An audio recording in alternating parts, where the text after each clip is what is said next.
Excellent. So, welcome everyone, and it's very good to see you here and to have you here today with us in whichever time zone you recently are. Today, we're delighted to welcome to the Linguistic Justice webinar Josep Soler Carbonell, sorry, Josep, and Kerttu Rozenvalde to discuss their joint work on language, policy, and in academia. So, very brief words on our speakers today. So, Josep Soler is a professor of English linguistics at Stockholm University, and his main research areas include university language policy, English medium instruction, and linguistic justice. Kerttu Rozenvalde is a research fellow in language policy at the Institute of Estonian General Linguistics at the University of Tartu. Her main interests include language policies, language ideologies, and Estonian as a second language. The talk is titled Linguistic Domination or Discrimination, Linguistic Justice in International Academic Mobility. Before we start, just a quick word on format. So we will begin the session with a presentation, which will run for about 40 or 45 minutes. We will then have a brief comfort break for about 5 or 10 minutes, and then we convene for the discussion, which will also run for about 40 or 45 minutes as well. If all sounds good, and if so, let me hand over the session to Josep and to Kerttu. We're delighted to have you here today with us, and the floor is yours. Yeah, thank you. Thanks, Yael, for the introduction. And thanks, everyone, for tuning in on behalf of Kerttu. Hi, everyone. We're also very happy to be here and to participate at the Linguistic Justice Society webinar. So we'll be presenting our paper on linguistic domination or discrimination, and with the subtitle you see here, Linguistic Justice in International Academic Mobility. And so the plan is to just briefly summarize the main arguments that we present in more detail in the paper, and then, well, we can elaborate on some of the issues a bit longer, perhaps, than a usual presentation, and then we can also address questions after the short break. So if we go to the next slide, we can see the structure that we've prepared for the presentation. I'll start with some introduction, and then I'll cover also the sort of theoretical background on linguistic justice in English medium instruction or academic mobility contexts. And then I'll pass it on to Kerttu, and she will handle the research setting, data and methodology, and the findings that we discuss. And I'll take it back again in the discussion and conclusions to round off the presentation at the end. So if we turn to the next slide, we see just also briefly the article that this is based on. This was published earlier this year, as you can see. It's part of a special issue that was coordinated by Rob Wilkinson and René Gabriels, and it's now out in the Journal of English Medium Instruction. So the title is slightly different, the subtitle in particular, but the presentation will be basically, as we say, so going over the article here, and it's open access, so it should be fairly easy to locate if people are interested to read more on this and read in more detail what we will present about today. And so it should be easy to find and download as well. So now, turning to the next slide, I'll be presenting mostly based on notes so that I can make sure I stick to the allocated time. So we can start by saying that in recent decades, international academic mobility has been a key motor behind the Englishization of many higher education systems. That is an increased use of English for daily communicative practices in non-Anglophone university settings.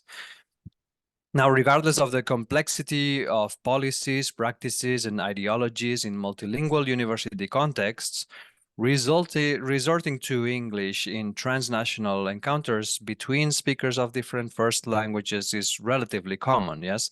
So from a theoretical normative point of view, The increased presence of English in internationalizing English medium instruction contexts can be framed as a potential source of linguistic domination, that is, the subordination of speakers' first language in favor of English, resulting into a pressure on local language speakers to switch to English. Yes. So in order to protect the use of local languages and therefore address this potential source of linguistic domination, a common policy reaction in many non-Anglophone contexts is to require international staff to learn the local language for administrative and/or for teaching purposes. But acquiring a language takes time and effort, and communicating in a lingua franca is inescapable, particularly in the initial stages of local language acquisition by international scholars. Yeah. Therefore, finding a balance between institutional goals and on-the-ground realities is always a complex task faced by more and more higher education officials. Yeah. Now, in the article on which this presentation is based, we investigate the linguistic tensions that arise in multilingual academic contexts from a linguistic justice point of view, that is to say, from a perspective of the moral issues raised by the empirical study of language politics. And so the article is designed with two goals in mind. First, to better understand the theoretical normative foundations of linguistic tensions between different stakeholder groups. And second, to illustrate how our theoretical argument may or may not fit empirical accounts of stakeholders' realities. Now, in political theoretical discussions about the spread of English as a world lingua franca, there's been a debate on both its benefits and challenges. Scholars have written about this, and we contribute to this discussion by putting forward two parallel lines of argument, one theoretical and one empirical. So narrowing down our focus on the context of EMI, yeah, and university internationalization. So first of all, we deal with the theoretical normative point of view that mostly arises out of the thinking of political philosophers and discuss the concept of linguistic domination that has been recently discussed in more detail by Morales Galvez. And we also discussed that in association with injustice potentially embedded within international mobility. This type of injustice can be addressed with a set of compensatory measures, for example, the provision of local language training to international scholars. But under certain conditions, and as we will explain later, measures to prevent linguistic domination may, in fact, lead to linguistic discrimination. So, as a second line of argument, and as language policy scholars, we illuminate the perspective of stakeholders and examine what scholars on the ground, both local and international ones, consider just or unjust in the university's language policy regime, and how linguistic justice can be achieved according to them.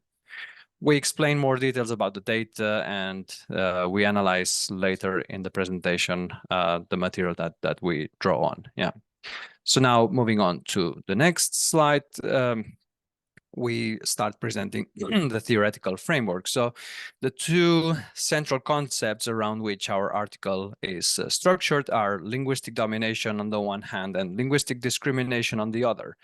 Adopting a linguistic justice approach in this first part of the paper, we develop a normative theoretical argument to conceptualize these two terms and to provide a framework for the subsequent empirical section.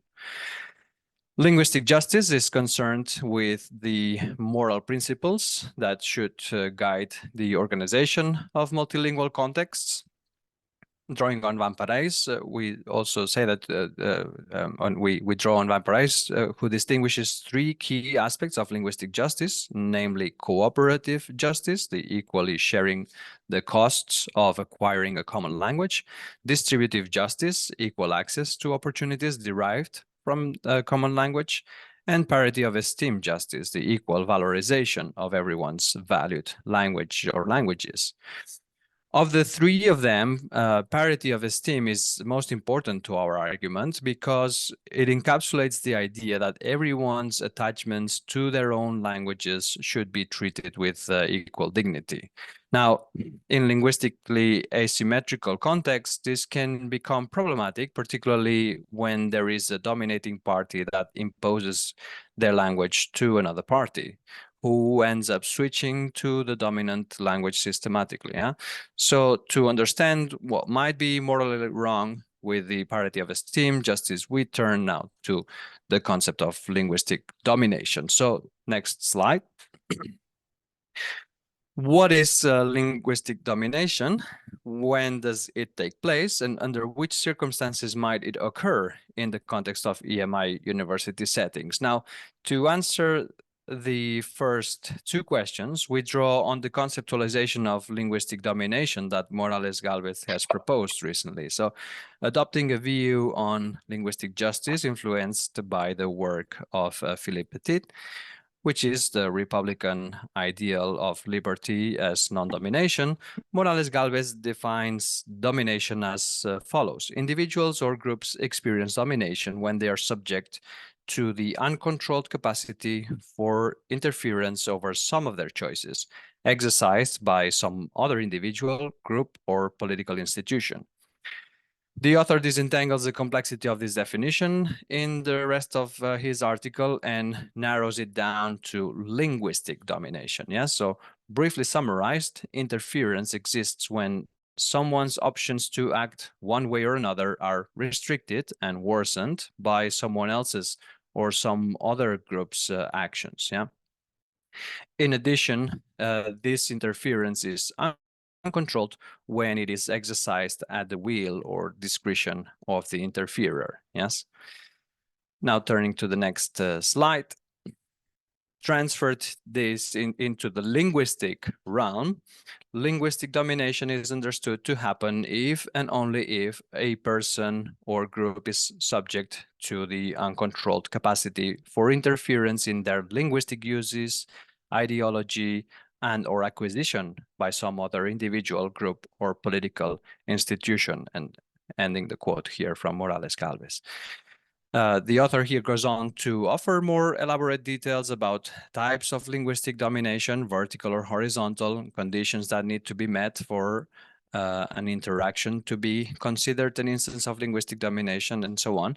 But key to us is the discretionary condition, the condition whereby the party exerting uncontrolled interference does so at their discretion, arbitrarily and unpredictably, at no or at very low costs for them, and disregarding the interests of the interfered dominated party. Yeah.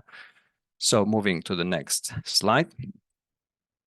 If we now turn to the context of internationalizing English medium instruction university settings, it may be argued, as already noted before, that international academic mobility, in particular the recruitment of international teachers and research staff, can lead to instances of linguistic domination. Yeah, at a very basic level, in contexts outside Anglophone university systems, internationally recruited staff might interfere in the language uses of local staff members by reducing the latter's linguistic options to English.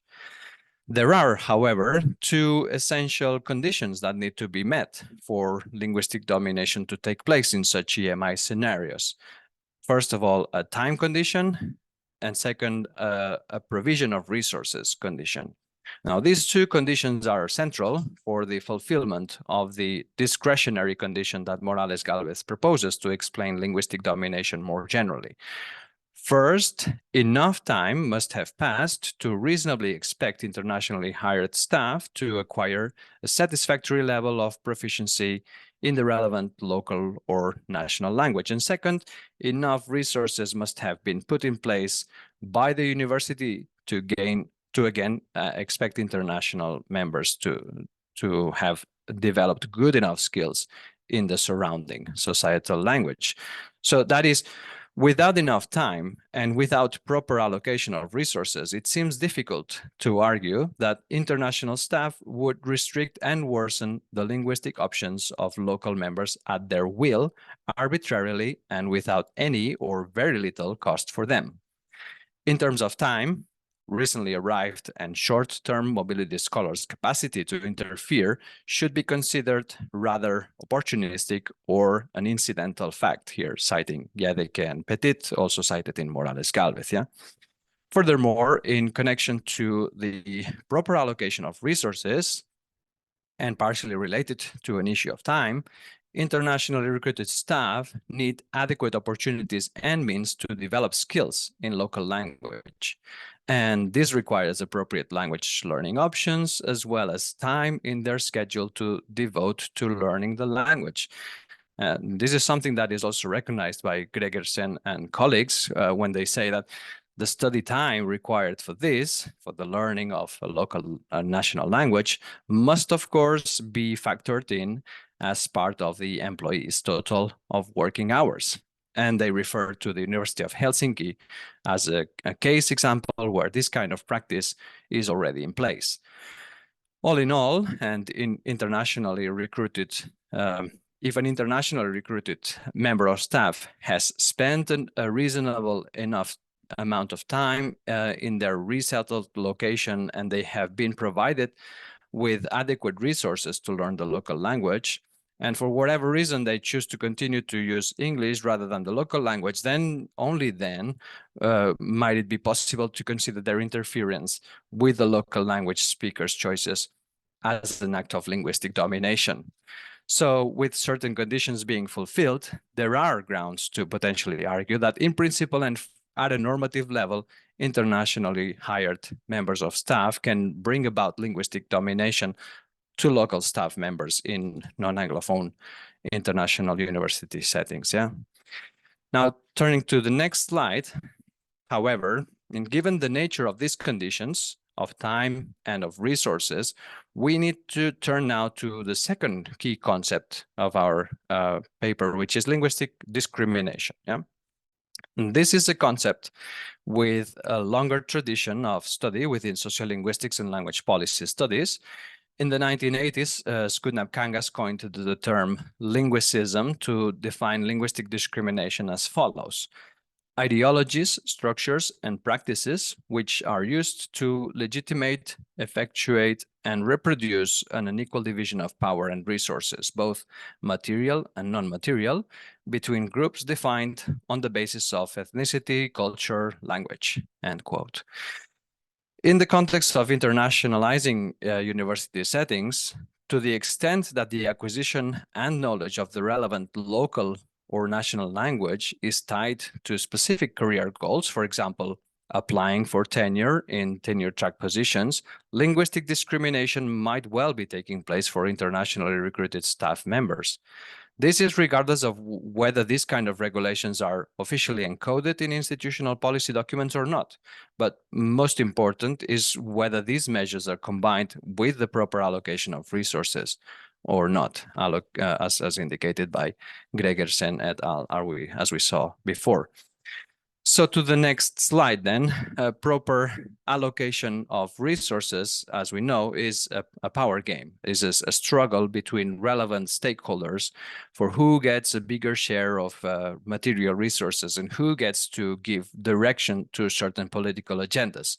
There might exist plenty of room for arbitrariness in the process of deciding about resources allocation, and furthermore, access to tenured positions normally equates with access to positions of power and more responsibility. And we can see the study by Salo and colleagues for this analysis in the context of Sweden. Yeah, for the connection between knowledge of Swedish, academic power, and scientific prestige in Swedish universities. Yeah.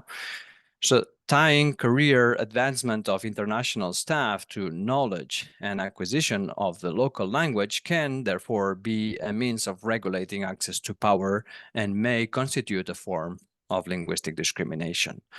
So to the next slide, then we see the questions that we ask in this paper, which are, first of all, So we turn now to find out here about how scholars on the ground, both local and international, experience their linguistic situation at their institution. And we zoom in on our case study, which is the University of Tartu in Estonia. And so we ask, what do teaching and research staff at the University of Tartu consider just or unjust in the university's language situation and language policy regime? And according to them, second question, how can linguistic justice be achieved at the university? So these are the two questions that we look at empirically with the material that we analyze. And for this, Kerttu will take over and present what follows. So over to you, Kerttu. Okay, thank you, Josep, for outlining the normative argument. And the other part of our study was kind of, as Josep said, then to find out how do the stakeholders on the ground, that is the university workers, academic staff at the University of Tartu, what do they think about domination and discrimination in terms of language policy here. And I'll start with a few words about the University of Tartu. I'm here at the moment. It's kind of up north to all of you, most probably on the Russian border, somewhere far away.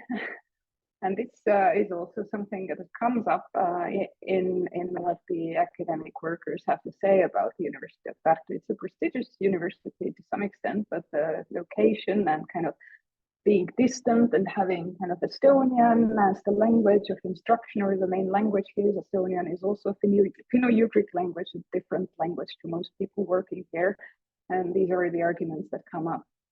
But in order to kind of introduce the language policy at the University of Tartu, then kind of we have to start with the University of Tartu, of course, being an autonomous higher education institution, but not necessarily in its language policy. So in terms of language policy, the University of Tartu is very much kind of very tightly connected with the state of Estonia, meaning that its language policy is intertwined with the language policy of the state.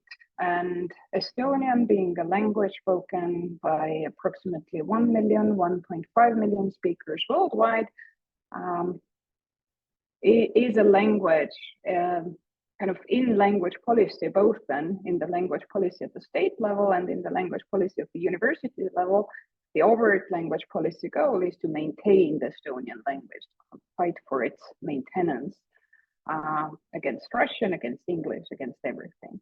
So this is the overt goal. The University of Tartu, as then stipulated by the state's law, is the national university. So it has some tasks from the state that it is supposed to carry out. For example, then maintaining Estonian as the language of teaching, administration, and research, and kind of contributing to the overall maintenance of the language. Of course, the university is not only part of these national networks, but it's also an internationally acknowledged university, and it tends to be so. So kind of being internationally competitive is one of the main aims of the university. And in this sense, both Estonian and English are institutionalized. They are required kind of not in overt language policy, but covertly they are required both from students and the staff working here. Approximately every fifth of academic workers nowadays comes from abroad, and PhD students are also part of the academic workers community. So now, but these data come from the time they weren't, and a few years ago, approximately every third of the PhD students was from abroad. In order to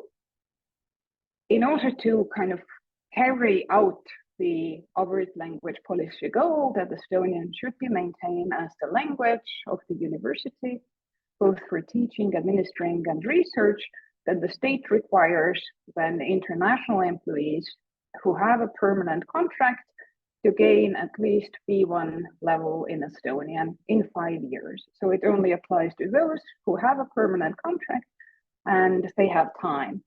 And for that, the university gives its international staff resources. There are plenty of opportunities to study Estonian, at the cost of the university, both within the university and also outside the university if one does not like the courses provided here, for example. So in this sense, the university provides its international staff both time and resources in order to acquire Estonian, and time also in the sense that Josep mentioned, that it's factored in working hours. This is something that is kind of included in the contract of the international employees, that they should then acquire this B1 level Estonian. Nevertheless, there is no system of assessing, evaluating, and feedbacking this language acquisition. So it's something that's there in the law, it's something that's there in the contract. So whoever reads those documents knows about them, and those who don't, they might not even be aware that there are such requirements, because it's not something that tends to come up much. Our studies here have shown that international employees are generally interested in beginners language courses, not necessarily in becoming advanced users of Estonian, but kind of acquiring some basic knowledge in order to get around in town and in Estonia. So this is what they are interested in. And in order to manage this kind of difficult situation, I'd say, university has adopted a language policy document. It's non-binding. It's a nice document in which it kind of outlines both the goals, that it's a national university catering the state's needs, and at the same time, it's a university that is very international and aims to be internationally competitive and welcomes everyone who is here. And it's a nice document in which these two things exist together, not necessarily kind of in a way that anyone would kind of get how these things are supposed to take place on the ground. So in order to explore this topic of linguistic domination and discrimination, we carried out a study, a questionnaire study at the university about the academic staff's kind of views on the university's language regime. We sent out the questionnaire to not all the academic workers at the university, but we picked some of them from different institutions, kind of choosing institutions in which there are more institutions. These are departments here at the University of Tartu, and we chose kind of these departments or institutes that host more international employees, and then we chose those who host less. So at first we thought that that would make a difference in these kind of ideas about the university's language regime, whether you have very tight personal connection to the international workers or not, and the international workers with the local ones. The questionnaire altogether was sent out to some 400, 500 people, and approximately 1/3 of them responded. So we thought that this was a high respondence rate. So people were interested in sharing their opinion on what they think. And here, in the article with Josep, we took into account only their textual comments. Approximately exactly 85 academic workers provided those. Approximately half of them were local Estonian speakers, and approximately half of them were international workers with an L1 other than Estonian. And interestingly, none of them, for example, was a local academic worker, for example, with Russian as their first language. So somehow it happens this way, that their L1 is either Estonian or something else. They come from different areas of specialization, and we carried out both kind of in terms of the entire questionnaire and in terms of this study, then we carried out both a quantitative and a qualitative content analysis, and kind of the only difference that matters is whether they are local or they are international. So it doesn't really depend in which institutes they work, how much contact they have with Estonians, with international workers, and so on. So it measures all kinds of things, but the only thing that makes a difference in their attitudes towards the university's language situation and language regime is whether they are local or international staff. So what is considered just then? Those who are local academic workers see it as just that both Estonian and English are used at the university for teaching, for research, for communication, except for administration. So the local academic workers insist on Estonian remaining the language, the main and only language used for administration, particularly kind of this very top level administration. So within institutes, much takes place in English, but kind of the university as a whole, at the level of rectorate, it should function in Estonian. At the same time, the international employees see that English is preferable, and their argument is that everyone uses it anyway. So they make this argument of common practice, so everyone is able to use English, so why do push Estonian? Both parties alike agree that it is just that English is a common language of local and international employees, and that the integration of international staff should take place in English because Estonian speakers are quite aware and like to stress the discourse that Estonian is a small language, a difficult language, and it's not that everyone expects the international staff to know any Estonian before they come here. So kind of integrating them into the work at the university, this is entirely kind of just for both parties that this takes place in English. Here are some examples from the local speakers using Estonian for administrative purposes. Is inescapable, but nevertheless, it's often faster and more convenient to communicate in English. This is what they say. And the international staff, for example, someone from information technology says that I'm convinced that I personally have to offer something valuable to my students, even while I'm not speaking Estonian. Both myself and my students speak English on a sufficient level to make clear communication possible. Or a research fellow in physics says that preferable communication conditions are always easily achieved using only common sense. How to achieve that kind of justice, according to those stakeholders then?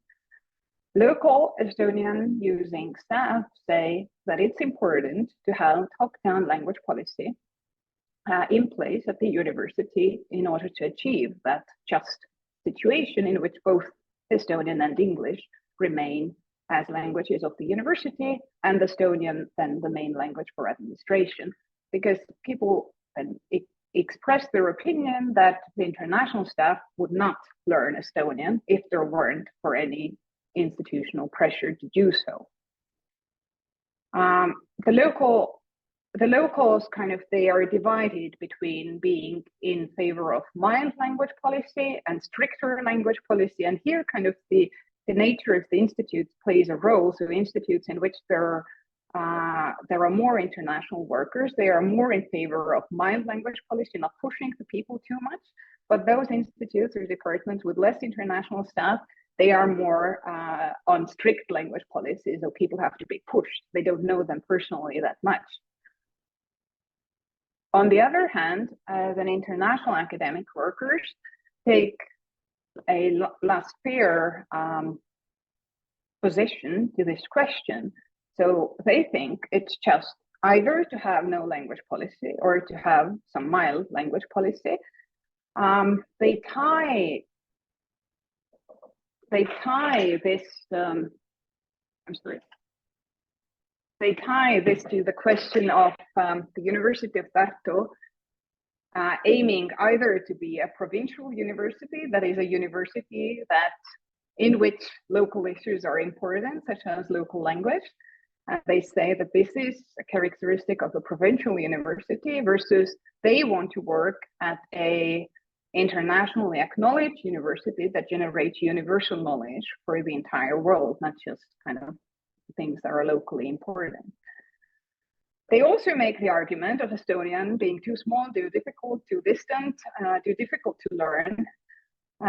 And the general opinion is that Estonian should be offered, the university should allocate international staff, both time and resources to pick up Estonian, but there should no way be any pressure to actually do it. So it's only for those who are willing to make an effort. Here are some examples of this.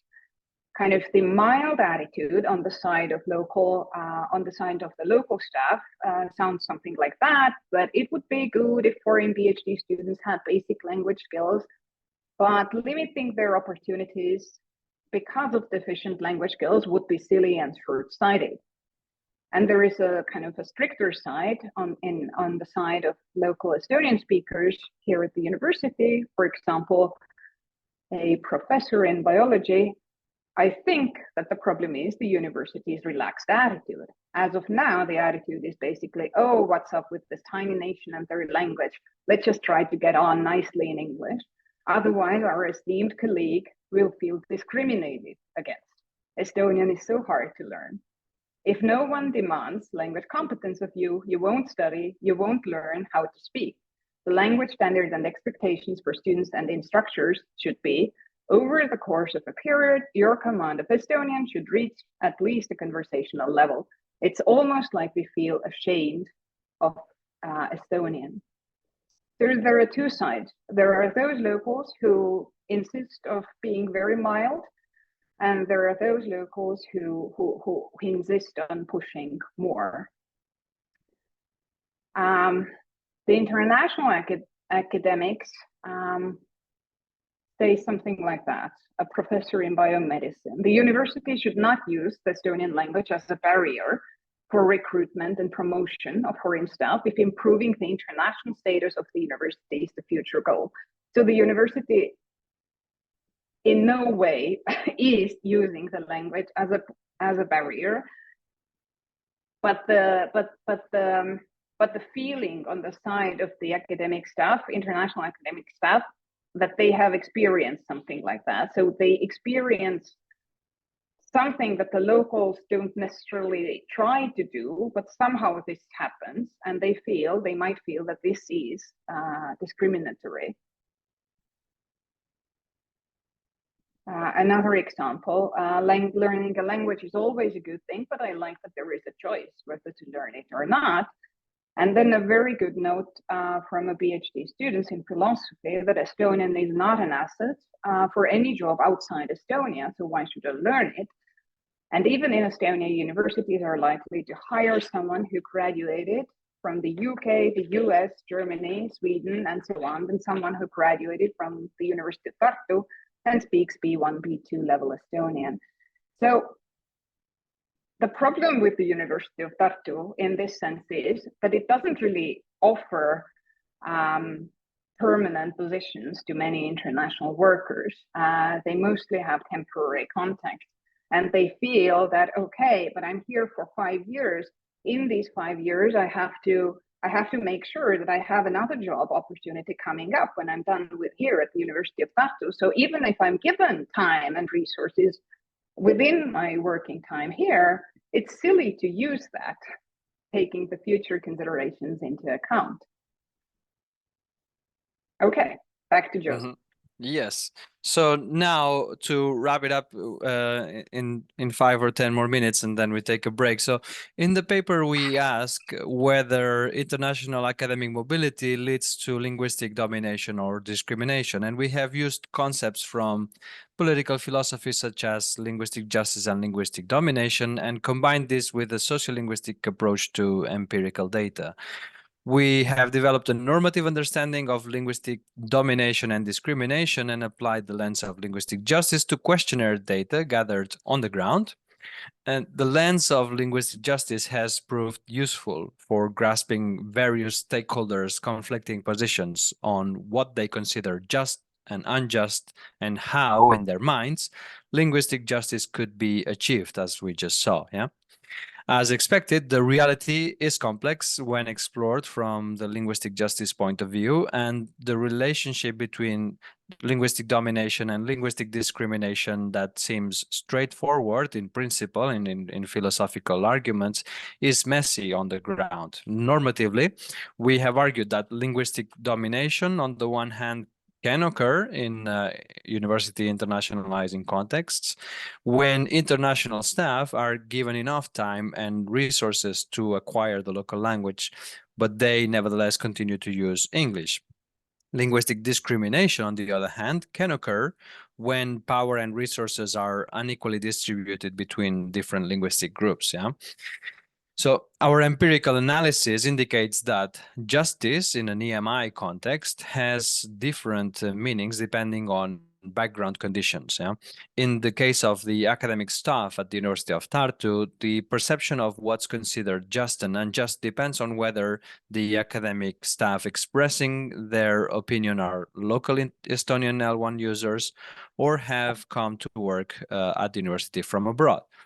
The research shows that both local L1 Estonian and international academic staff, or L1 other, as we call them, at the University of Tartu feel that something in the current language situation or language policy regime is unfair to them. In general, both groups express the experience of injustice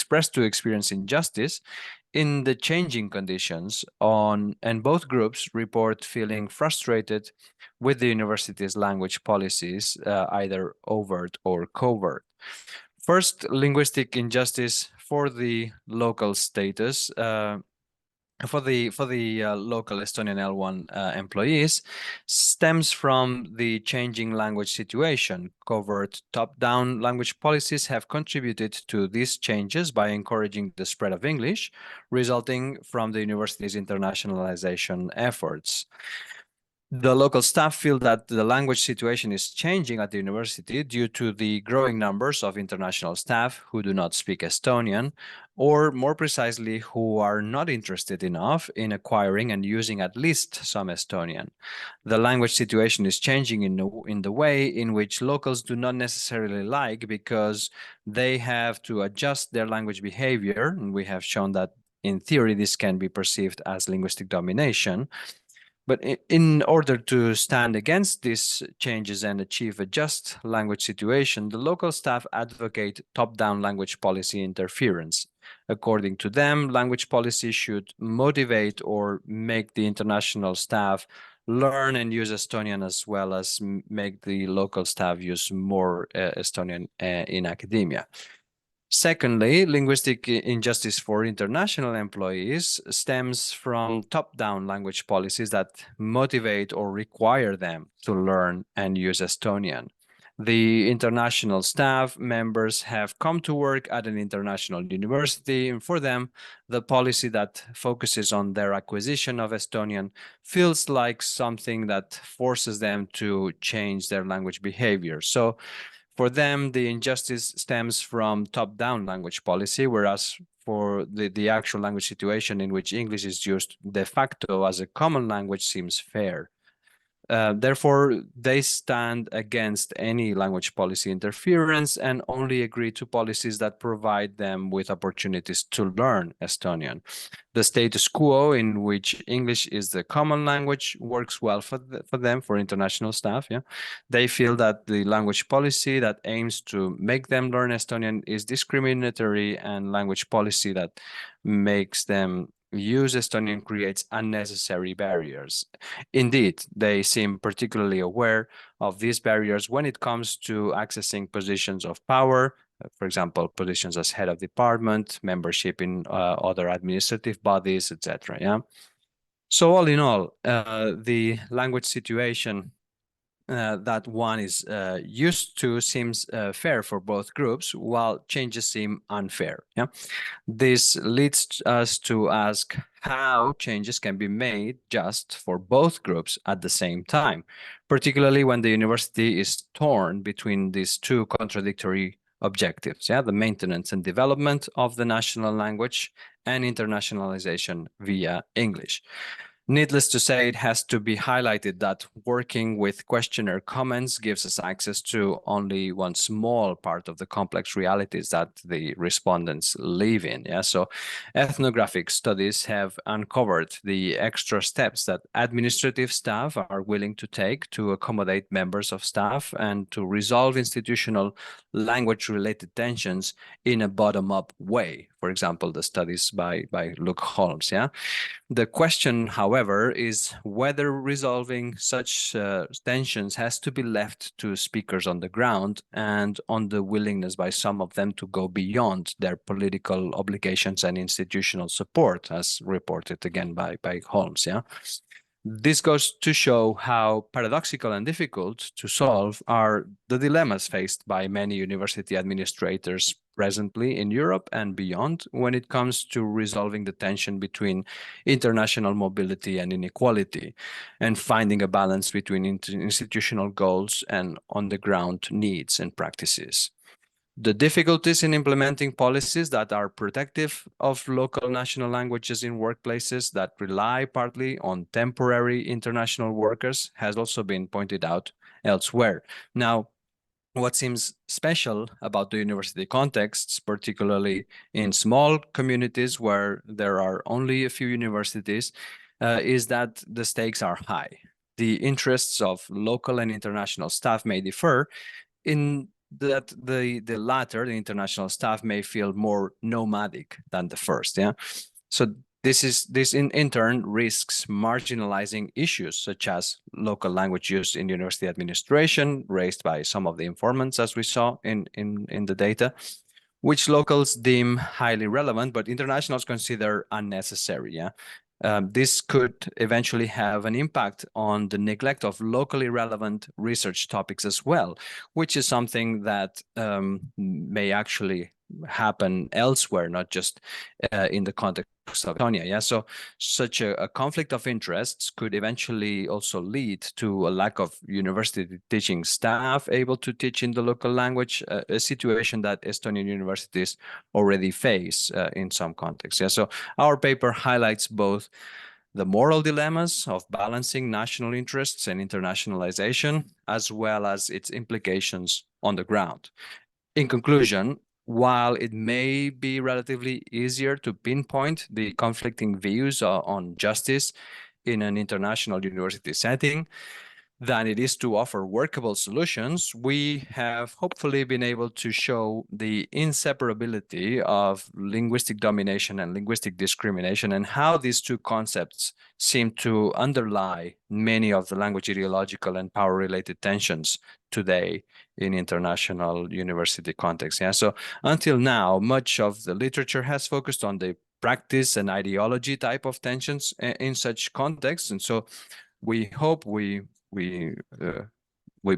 hope that our study complements this previous literature with an attempt at offering a normative theoretical understanding of these tensions, and from this standpoint, perhaps then be able to imagine workable solutions to them. So with this, we reach the end of our presentation. So thank you very much for listening. We can move on maybe to the next final slides. Yes. So I suppose now we take a break and we resume.